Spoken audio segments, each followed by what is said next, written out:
ดิ ฮอนเอา ยังไงดิ ตั้งแต่มาใส่กองกิน มาแต่ซื้อน้ำแข็งก็ให้บ้านเพิ่นไปเส้นใบอันนั้นให้ เส้นใบ ใบยังบัด ใบตูนั่นแล้วใบยังวะใบสมุนไพรเลย โอ้เฮ็ดใบสมุนครัว เฮ็ดอยู่กับบ้านนี่โดยตรงเลยบัด เฮ็ดให้มันขึ้นให้ถูกต้องนะ ขึ้นอยู่กับบ้านนี่เลยแบบนี้เนาะ น้องเตนี่แบบว่าเราพอเราไปเอาชื่อแล้วเขาเลยตะกี้มีแต่เรามีแต่หนุ่มโอยครับแต่จอยเลย2คนเด้ น้องตุ๊กเด้ บ่มีน้องตุ๊กเราขึ้นอยู่บ้านนุ่นชันในตัวนั้นน่ะ เดี๋ยวนี้ก็ยังบ่มีคือกันเนาะ ปูเราเอาเขาน้ำพุ่นได้น้องตุ๊ก วันนี้เนี่ยแม่นสิขึ้นอยู่นำกันเบิด ใช่ ตั้งแต่ เจ้า หัว เขา เรานี่เนาะ ทุกคนบ่คือว่าเขาแต่เจ้ากับผัวบ่ เขาได้น้องพอดี เพราะว่าผัวเรายังบ่มีใบยุ่งใหญ่ยังบ่ไรเนาะ แม่ จนเท่าแต่งงานมีใบยุ่งใหญ่ โห บ่แม่น น ป อ วด น บ่แม่นปวดหัวเอ้ยโทรมามื้อนี้อยากเมื่ออยากกินฮอดบ้านมาจ้ะ นอนอยู่ได้ดอกเนาะโทรมาบ่ เอาเราเว้านำสุข่อยเช้านี่ข่อยถ่ายคลิปว่าเราว่าเอ้ยเราโทรมา จะให้เมื่อบ่ โทรมาเล่นแน่ ต้ เนาะ องมาดิน นั่นเป็นลมเป็นแรงได้แถวเนาะอัน อยู่ในนะห้อนก็อยู่นอกนี่นอนอยู่แถวระเบียงนอกนี่สิใช้ ก็ กู ได้เนาะเฮาก็ฮู้ว่าบ่สบายเฮาก็บ่รบกวนแล้วเนาะว่าไอ้ว่าก็ได้ไอ้ว่านอนอยู่ในห้อง บ่สะดวกก็สะดวกเนาะให้บ่ได้พายไปตรงนี้ ว่านอนห้องมันเอา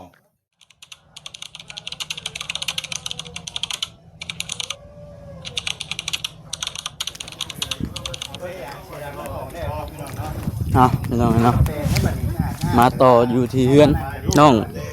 แต่กับหนุ่มบอยทักทายสบายดีแล้วพี่น้องเด้อช่วง ค่ำช่วงแรงพอดีว่านั่งอยู่เฮือนวิตูแก้วแล้วแนมเห็นทางนั้นน้องแต่เพิ่นเฮ็ดเวียกมื้อนี้แต่ว่าเบิดมื้อบ่ได้ช่วงค่ำช่วงแรง มาตะปูไปจะตอกไหม มีเช็ดตะปู เอามาก่อนตีหรือมาตะปูเลย สบายดีน้องแต่ ตอกคิดเขานี่บ่ ต้องเป็นตะปูน้อยตัว เล่ นะ มใหญ่กว่าเนาะ ปูซองบ่ปูซอง บ่ นี่ตัดนี่ ตัดตามมันนั่นนะ อืม เช้าเดี๋ยวให้น้องเพิ่นลงไปหื้อไม้เวลาฝนตกมันก็สิข้างตัวนี้เฮานั่งอยู่หั่นกับบ่เปียกแล้วเฮาก็ขึ้นมาเช็ดเนาะ เวลาน้ำพ่นข้างก็เอาขึ้นมาเช็ด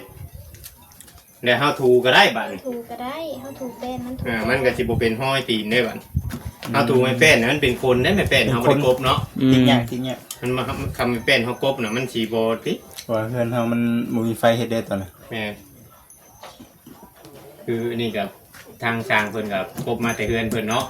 เพิ่นแค่ต่อไฟฟ้านำในบ้านน้ำเด็กน้อย นี่สิว่า มาใส่ ได้ ได้ เนาะ เนาะแม่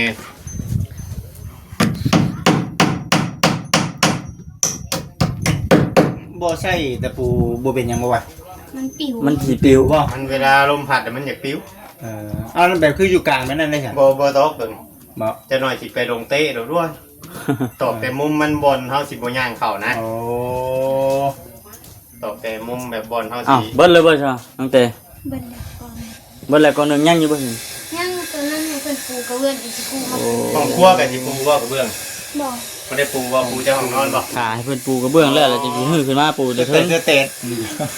มัน ฮ้อนเอา ตัดเนาะ อ๋อรถ คือสภาพเลยคืออันขายขนมซึ่งเราหอยสิเนาะ ขายขนมไม่ได้ โอ้บ่ได้น้องแต่สิขายขนมมาจัก ที่มีแผนการขาย อ้าว ขนม สมมุติว่า ประทาน ขายได้เนาะอยู่พี่ มันหนังมีได้ผู้มาชื่อคนแค่นี้ได้เนาะ ก็เจ้าฮู้ว่าเฮาขายก็มีแหละคนมาซื้อเนาะ แม้แต่ขายอยู่หน้าคือบ่จิตยังได้ขายเนาะ ขายอยู่นะ FC จนว่าขายให้ไผบ่จิตอยู่นะ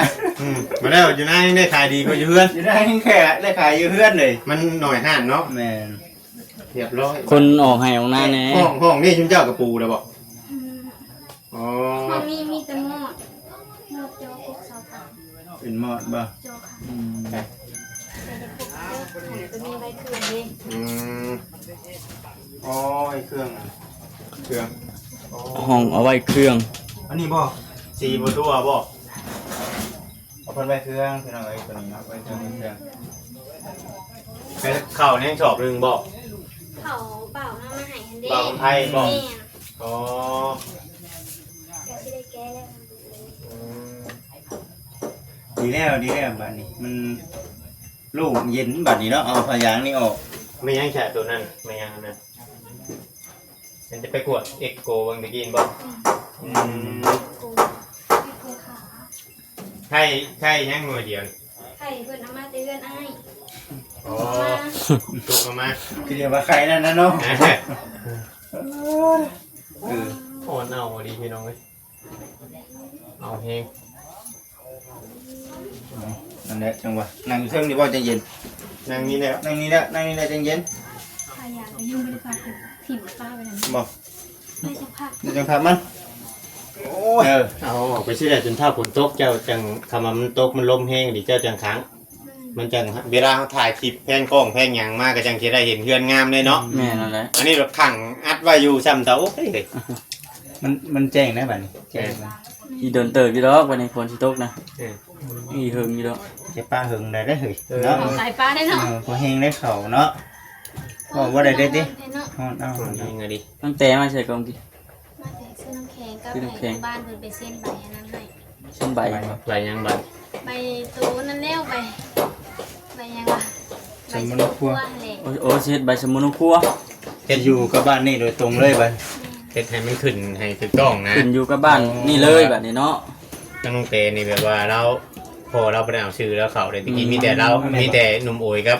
แต่จอยเลยสองคนเลย น้องตุ๊กเอ้ย บ่มีน้องตุ๊กเราขึ้นอยู่บ้านนุ่นชันในตัวนั้นน่ะ เดี๋ยวนี้ก็ยังบ่มีคือเขาเนาะ ปลูกเราเอาเขาน้ำพุ่นได้น้องตุ๊ก วันนี้เนี่ยแม่นสิขึ้นอยู่นำกันเบิด ใช่ นั่นแต่ เจ้า ตัว เขา เรานี่เนาะ ทุกคนบ่คือว่าเขาแต่เจ้ากับผัวบ่ เขาได้นอนพอดี เพราะว่าผัวเรายังบ่มีใบยุ่งใหญ่ยังบ่ได้เนาะ ออ แม่ ถึงเท่าแต่งงานมีใบยุ่งใหญ่ได้เพราะว่าน้องเตเรายังบ่ได้แต่งงานยังบ่มีใบทะเบียนสมรสได้เขาบ่ได้เฮ็ดยุ่งใหญ่ให้ อันนี้มีแบบใดนี่สิแบบเจ้าของเป็นหัวหน้าเลยตัวนี้หัวหน้าครอบครัวเลย เนาะโคจอยได้ค่ะโคจอยก็เฮ็ดหัวใหม่อยู่พุ่น บ่ให้ดูโมเดียวกันนั่นแหละ อ๋อ ที่เขาน้ำพอซื่อนะ อ๋อขอน้ำพอ แม่นถ้าแม่นว่าแม่นว่ามีเงินมีค่าแม่นได้ออกก็จังออกหั้นนะ ว่าง่ายๆว่าจนเท่าเพิ่นลงมาเฮ็ดมันจะบ่แพง แม่น แต่ว่าถึงเจ้าเปิดหัวใหม่นี่มันสิแพง เพลงเลย ถ้า เนาะ เพิ่นบ่ลงมาเฮ็ดน่ะเนาะคำว่าเพิ่นลงมาเฮ็ดน่ะแค่เจ้าสองผัวเมียนี่ก็300,000ประมาณนี้แหละคนน่ะ150,000บ่เฮาเฮ็ดตอนกับเมียมัน เพิ่นลงมาเฮ็ดน่ะ แม่ อ่ะเดี๋ยวนี้เท่าไหร่แสนเดี๋ยวนี้ พันหา อันนี้ปัญหาเอาชื่อ คนหนึ่งบ่ เอาชื่อเข้าชื่อได้นี่น่ะ ซื้อเขาก็ ยังบ่ได้เด้ติ อ่า ติด ติดรูปเนาะ นี่ก็ เพราะว่ายังบ่ได้นั่นได้ ให้ในบ้านบ่เป็นคนเฮ็ด แม่มื้อเช้านี่ก็ไปกับเพิ่นน้องและรันรถไปเพิ่นก็ขี่รถจักรไป ไปในเมืองเลย ยังสิได้ไปเส้นเองก็ตำรวจกลุ่มบ่ แม่นแม่ ตำรวจกลุ่มเพิ่นว่าอยู่บ้านน้อยค่ะฮู้เพื่อน น้องบอยได้ค่ะไปเพื่อน ไปมื้อเช้านี่แล้วกัน ไปนำกัน กลุ่มนี่อยู่สมพัฒน์นี่แหละว่าเพราะว่ามีอันกลุ่มปลดตำรวจอยู่แม่นบ่ เดี๋ยวสิถามขึ้นใหม่ก็เพราะ บ่ ว่า บ่ได้ไปไกลปานใด บ่ไปไกลตัว คือว่าไปแถวเมืองอยู่แถวเชียง อ๋อมันเป็นกลุ่มเฮาคือบ้านพีนนี่เด้ คือเฮาออกมาบ้านพีนนี่เด้ ต้องไปหัน กลุ่มบ้านเฮาอันเด้เนาะมันพินใต้อันน่ะกลุ่มบ้านเฮา นี่อยู่เสียงป่าบ่จิตกับบ่เสก็ไม่เปิดลงกันอยู่ตารางลงมือตาม อ๋อคุยกับทางน้องตุ๊กแน่เมื่อกี้นี้ แม่น เพิ่นบ่ฮู้เอ้ยอยู่เทิงนี่ก็ว่าแนวนั้น เพิ่นบ่เจ้าว่าเจ้าอยู่เทิง มี ว่าเจ้าได้ยินอยู่ติ แต่น้องตุ๊กน่ะ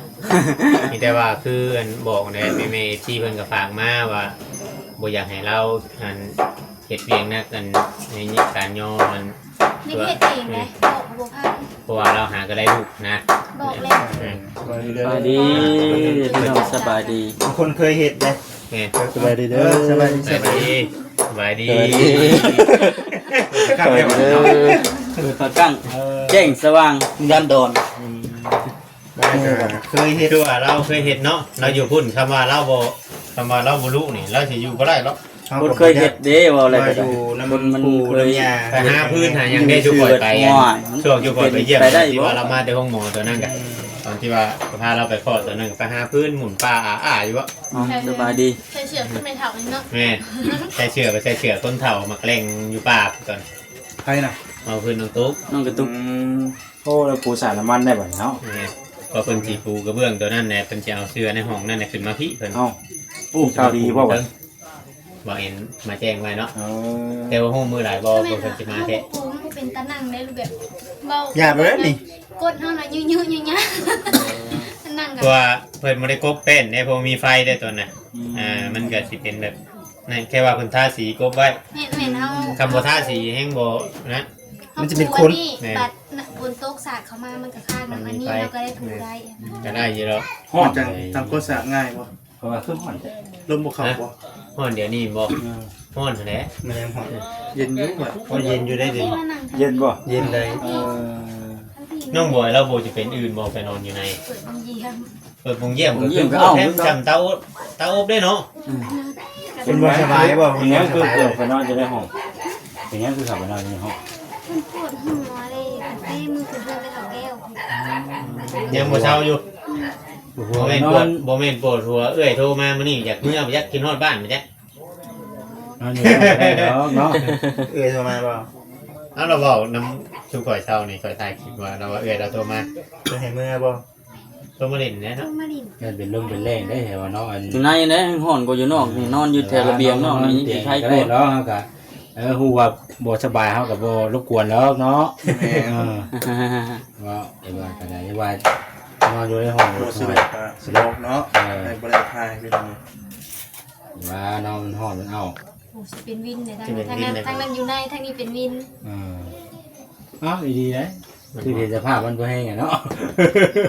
หอนเอาได้เนาะ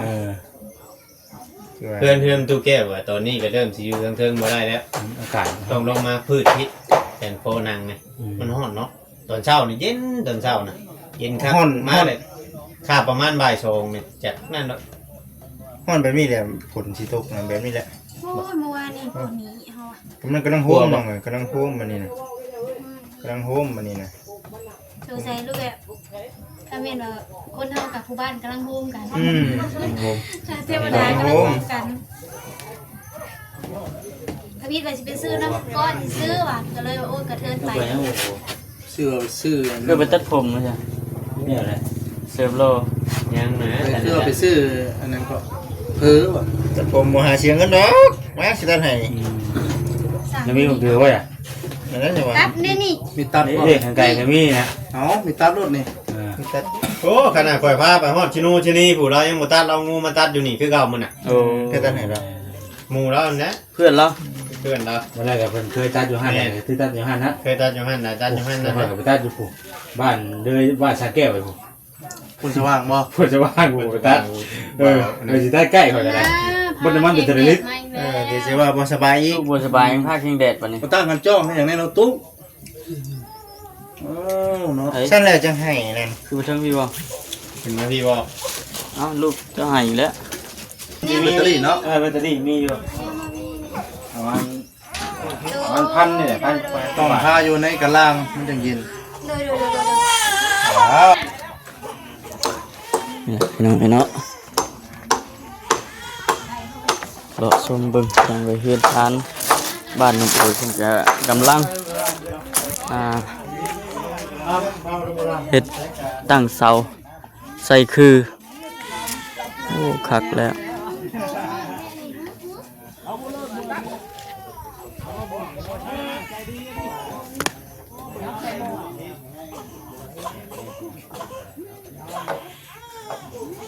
มีทางผู้หลักผู้ใหญ่เพิ่นเฮ็ดเฮือนเฮ็ดศาลให้ก็โอ้ถือว่า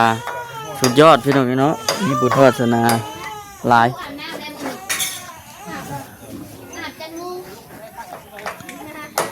เช็ดเอา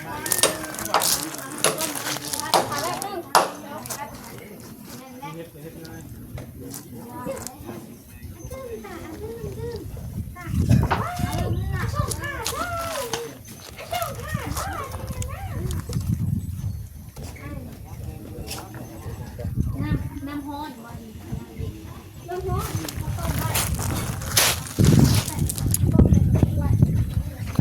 รถจบคลิปนี้ก็จังว่าพี่น้องเนาะแต่ว่าสิได้พากัน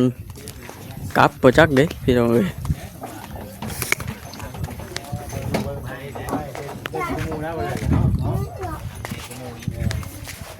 แล้วมาดิ สบายดีทางในบ้านจ้ะมาเบิ่งผลงานเนาะ ไม่ครบพักเลยเนาะ งามที่มันมันได้แบบได้ทรงมันเนาะ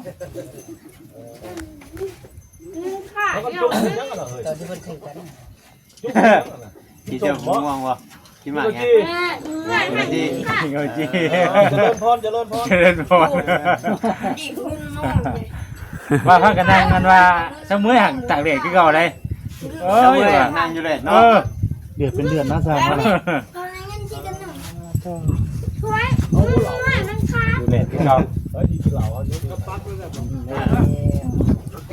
พี่คนกินอยู่ว่าสั่งนี่บ่ชงแท้เก่งมีบ่ปานไหนเนาะ แบบปลอดสารพิษนะเนาะ แม่ชงสิปอดอยู่แม่นบ่สั่งเนาะปอดบ่ พวก ใช่ครับ เอาถามชื่อผู้ใดก็บ่บอกแต่ว่าให้สั่งโลน่ะพ่อเพิ่นว่า สักรอบก่อน เพิ่นบอกได้พวกในบ้าน เป็นเลาะบ่ เอิ้นสั่งโลน่ะพ่อจบฟิล์มเพิ่นว่า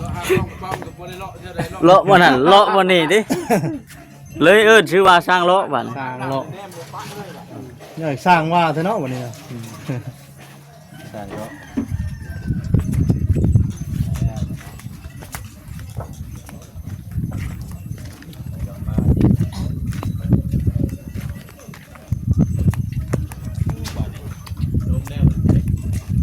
ไป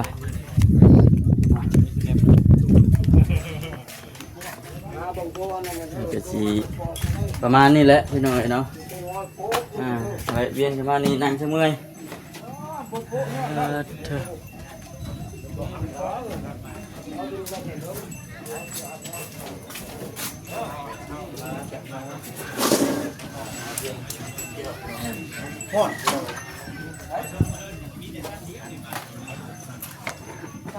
เจอแล้วก็แต่ข้างนอกพี่น้องไม่ทุกเกี่ยงกันนะ เราไปไหน ก็เห็นแล้วเนี่ยข้างนอกเจอแต่เด็กมาก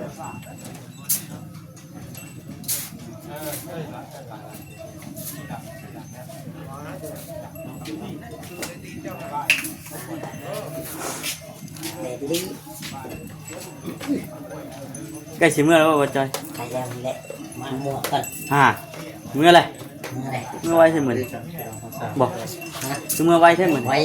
มาถึงเนี่ย คำนี้มันต้องมาเลยเนาะ เมื่อเราจอย จะเมื่อกันวะ โอ้โหครับเมื่อป้า ว่า ไปกุ้งประมาณ บอกเอ็นเนี่ยเสียเงินเลยดิ ไหวน้องเป็นมาที่ความสั่ง มาจะนอนพอเราจะมาคุกกันเย็ด ตะแรงมาเอาเมื่อวันเมื่อวันเสาร์อ่ะ บริเมื่อกี้เขาน้ำมิ้ง โอ้ ที่ฮอดเมีย ถามมีเราเห็นเนาะ ที่ฮอดเมียแหละเมื่อกินข้าวกินน้ แม่ ำข้างพี่น้องเราจะทำบ่คำกันว่าจอยซื้อมาเห็นไหม เราเจอก็อยากได้ใหม่ฉันแต่ไม่มีเงินซื้อ อันนะเนาะว่าจะให้ว่าจอยซื้อโทรศัพท์ใหม่ให้อยู่มันข้าง อยากซื้อให้รู้แต่ไม่มีเงิน ถึงเลขก็เนาะ ถึง10,000ก็ได้ถึงมาซื้อได้จะได้สั่งมาถึงเด็กเนาะ อยู่400 ล้านนะ จังได๋ เขี่ยวให้ว่าจอยซื้อโทรศัพท์ใหม่อยู่เดี๋ยวนี้ บ่ โทรศัพท์ข่อยมันข้าง มันบอกไม่ยังได้ ปล่อยก็อยากได้อยู่เนาะ นั่นแหละเดี๋ยวว่านะเราว่าถึงเลขก่อนเรา เห็นนะ มันสิซ้ำนี่บ่ชีวิตดิ กินทำหากินพ่อจำนี่ เอาแล้ว ว่า เพราะว่า เรายังบรรณาเรียนแล้วสิฝากมาน้องคอยบันนะ ตักแน่ดิ ว้าวสุดท้ายพูดนะมันฮ้อนโทรศัพท์มันฮ้อน คือบอกไหมแบบบ้าพุทธ ปานนี้แหละ แต่ไม่ยินเสียงช่างเนี่ยเนาะ ยันไม่ฮ้อนคือกัน โอ้ อย่าแฉงห้อน บรรณาฝากมาน้องคอยก็ได้ มันหนาบ่ได้ ชีวิตว่ามื้อนี้ข่อยบ่มีนะ ให้ เอาไว้สิซับรับทายให้ค่อยแล้วก็ส่งให้ค่อยเด้อ ตัวแก้วเลยนะ โมเมนต์ เออเขาจะวางแผนไว้ มันยังโมเมนต์มาบดเอาน้ำหอมครัวนี่มาตื่นมื้อเช้านี่ แต่ฉันโมเมนยังไม่ได้ว่าบอกโมเมน อืม โอ้ ไอ้เขาบอกว่าเอง แค่นี้ โอ้น้องโอขึ้นเทิงเหมือนเนาะน้องโอเนาะ ครูนุ่มโออยู่พวกนางคงนางคาพวก คือไปช่วยสร้างนะเนาะ เห็นไหม เรามา โอ แต่ เคไม่ต้องคลิปนี้กับประมาณนี้แหละพี่ ช่วยสร้างไหน อยู่ดีแม่พี่น้องเลยคือเก่าคือเดิมเนาะขอกล่าวมาสบายดียังไม่เปิดนี่บ่ดี นะเละได้ ช่วย เลย สร้างพี่น้องเลย ขอวีว่าบ้า เป็นหยังมีข่อยก็เย็นแล้วแหล้ว โอ้ย แม่ผ่านี่แล้วเหรอมากกว่านี้ เช็ดหน้าบ่ เ มาเช็ดทีมาเช็ดหนา ที่ว่าทางต่างประเทศพี่น้องยังมีที่ที่เขาเบิ่งมาชมเนาะประมาณที่3กดไลค์กดแชร์เบิ่ง กันเพื่อนนะว่าไงเนาะ เฮ็ดคลิปถ่ายคลิปแล้วมาอยู่เพิ่นก็ อีต้องหมู่ส่วนกันนี่เด้อครับ เพิ่นยัง กินกับส่วนกันในกู แล้วอยู่เพิ่นมาแก้วคือเก่าพี่น้องเนาะเรียนเป็นตู้แก้วแหละไปก็มาคนขนาดเพื่อนชมนี่ยือไว้พี่น้องเลยไปเฮ็ดต้องเฮ็ดชมนี่ ทางสร้างมันกำลังงัน ไปก็อยากมานั่งพี่น้องเลยเนาะเอาพี่น้องเดี๋ยวไปทางเจ้าน้องเตยก่อนพี่น้องเลยไปเบิ่งมาชมกันเนาะ เดี๋ยวน้องแพ้แหละ ยังบ่ได้เปิดคลิปกินเลย บ้านกับพี่น้องไอ้คลิปนี่ก็สิจบก่อนบ่ครับก็ได้ แรก เอาน้ำ สบายดี